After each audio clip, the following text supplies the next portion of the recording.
Assalamualaikum warahmatullahi wabarakatuh. Perkenalkan, nama saya Pipit Mutiara Trisentian dari jurusan Teknik Industri Universitas Pasundan Bandung.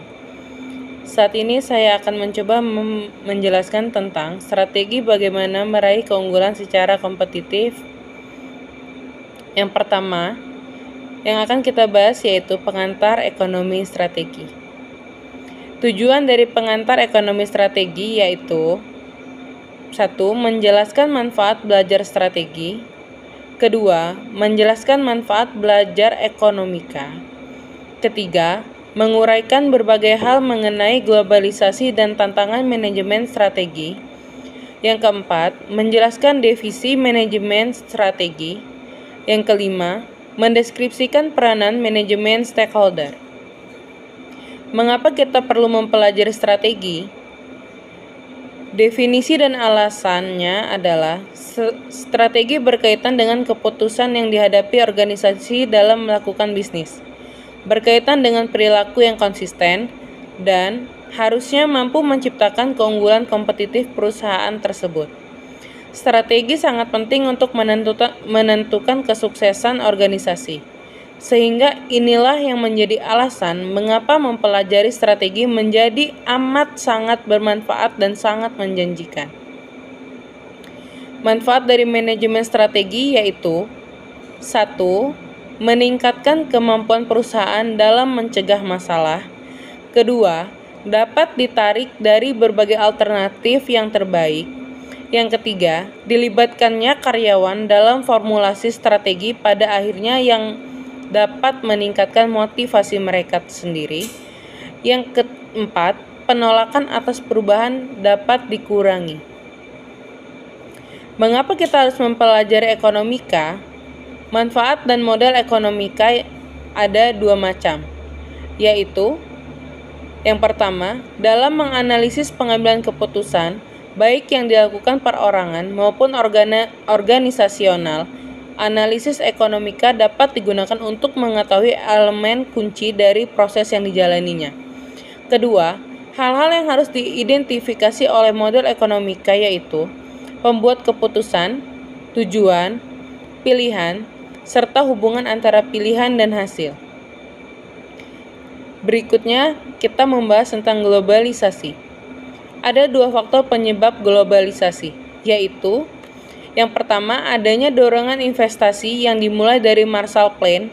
Yang kedua, GATT atau General Agreement on Tariff and Trade merupakan penarik utama di sisi permintaan. Kecenderungan yang mendukung globalisasi ada beberapa macam. Yang pertama, aliran dana dan modal semakin mudah menembus batas negara. Yang kedua, investor asing semakin giat membeli dan menjual aset finansial dan real. Yang ketiga, institusi keuangan asing semakin gencar menembus pusat keuangan dunia dan regional. Yang keempat, banyak perusahaan mencatatkan dan menawarkan sahamnya di pasar modal internasional. Yang kelima, liberalisasi dan deregulasi sektor finansial. Dimensi globalisasi, terjadinya pergeseran kekuatan ekonomi global memunculkan 3 megamarket ekonomi dunia, yaitu MEE, Amerika Utara dan Asia Timur serta Tenggara. Globalisasi investasi mendorong tumbuh dan menyebarnya perusahaan transnasional. Definisi dari manajemen strategi yaitu manajemen strategi terdiri dari analisis, keputusan, dan aksi yang diambil organisasi untuk menciptakan dan mempertahankan keunggulan secara kompetitif. Atribut kunci manajemen strategi ada 4 macam, yaitu pertama, mengarahkan organisasi dalam mencapai tujuan dan sasarannya. Kedua, melibatkan semua stakeholder dalam pengambilan keputusan. Yang ketiga, membutuhkan penggabungan perspektif jangka pendek dan jangka panjang. Dan yang keempat, menyadari trade-off antara efisiensi dan efektivitas. Ada 2 cara melihat peranan manajemen. Yang pertama, zero sum, dan yang kedua, simbiosis antar stakeholder, di mana zero sum peranan manajemen untuk melihat stakeholder berebut untuk mendapatkan perhatian dan sumber daya organisasi. Sedangkan simbiosis antar stakeholder mengakui adanya saling ketergantungan antara para karyawan, pemasok, konsumen, pemegang saham, dan masyarakat pada umumnya.